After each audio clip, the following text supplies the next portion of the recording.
ছাত্র অভ্যুত্থানের পর থেকে নিজের দল আওয়ামী লীগকে বিপদে ফেলে স্বার্থপরের মতোই ভারতে পালিয়ে বেঁচেছেন সাবেক প্রধানমন্ত্রী শেখ হাসিনা। তার পালানোর পর কার্যত ধ্বংস হয়ে গেছে তার ক্ষমতাসীন দলগুলো। আওয়ামী লীগ আর ছাত্রলীগ নিষিদ্ধ হওয়ার পর বিভিন্ন হেভিওয়েট নেতা নেত্রীরাও পালিয়েছেন যে যার মতো করে, এমনকি ধরা পড়ে কারাগারে বন্দীও হয়েছেন অনেকে। আর তাদের অপরাধের মাসুল গুনতে হচ্ছে নিরপরাধ বাবা মা, ভাই বোন আর স্ত্রী সন্তানদের। তেমনি এবার এমন এক হৃদয় বিদারক ঘটনা ঘটেছে যা রীতিমতো নাড়া দিয়ে গেছে গোটা এলাকাবাসীকে। স্বামী জুয়েল হাসান সাদ্দামের সঙ্গে বিয়ের 5 বছর গড়াতেই ছেলে সন্তানের মা হয়েছিলেন কানিজ সুবর্ণা স্বর্ণালী নামের এক নারী। তবে তাদের সেই ছোট্ট সুখের সংসারে কাল হয়ে দাঁড়িয়েছিল স্বামীর রাজনৈতিক পরিচয়। কারণ স্বামী ছিলেন নিষিদ্ধ ছাত্রলীগ নেতা, আর সেই পরিচয়ের কারণেই জুলাই আন্দোলনের পর থেকেই কারাগারে আছেন তিনি। আর তার ফলে তাদের সেই ছোট্ট সংসারটি ভেঙে পড়ে অনিরাপত্তা আর অনিশ্চয়তায়। নানাভাবে শত চেষ্টা করেও যখন স্বামীকে মুক্ত করে আনতে পারেননি তিনি, তখন শারীরিক আর মানসিকভাবে ভেঙে পড়েন তিনি। আর তারপরই বেছে নেন জীবনের চরম সিদ্ধান্ত। 9 মাসের শিশু সন্তান নাজিম হোসেনকে বালতির পানিতে ডুবিয়ে হত্যার পর নিজেও বেছে নিয়েছেন আত্মহননের পথ।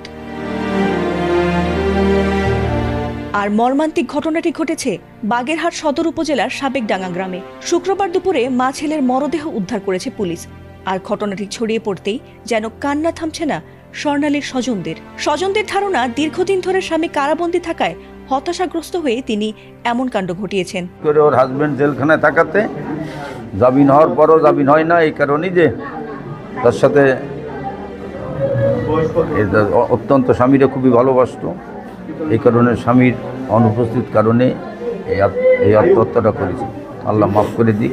স্বামীকে ভীষণভাবে ভালোবাসতেন তার বোন, তাই তার কারাবাসের বিষয়টি মেনে নিতে পারেননি তিনি। বারবার ছুটে যেতেন যশোর কারাগারে আর সাধ্যমতো জামিন করানোর চেষ্টা করতেন। তবে জামিন না হয় মানসিকভাবে দুর্বল হয়ে পড়েন তিনি। আর এরপর সব প্রচেষ্টাকে ব্যর্থ করে দিয়ে এমন আত্মঘাতী সিদ্ধান্ত নিয়েছেন তিনি। আর এই বর্ণনা দিতে গিয়ে কান্না ধরে রাখতে পারেননি শুভ। অনেকবার জামিন হওয়ার কথা ছিল, জামিন হয়নি।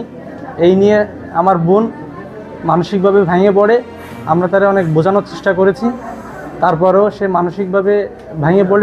বোনের প্রতি যে একটা ভালোবাসা, সেই জিনিসটা মানে তাকে অনেক ভালোবাসতো, যে এক কথাই সেই জিনিসটা সে মানে করতে পারতো না, বাঁধতে পারতো না যে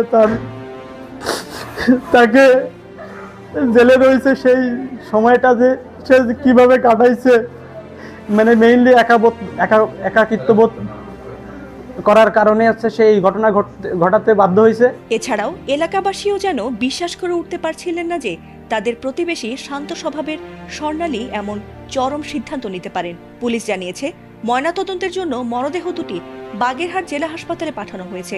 মূলত ময়নাতদন্তের পরই মৃত্যুর সঠিক কারণ জানা যাবে। এ ঘটনায় এখন পর্যন্ত কোনো অভিযোগ পাওয়া যায়নি, আর আইনগত ব্যবস্থা প্রক্রিয়াধীন রয়েছে বলেই জানিয়েছে পুলিশ। ফাতিমা সুলতানা, এটিএন বাংলা।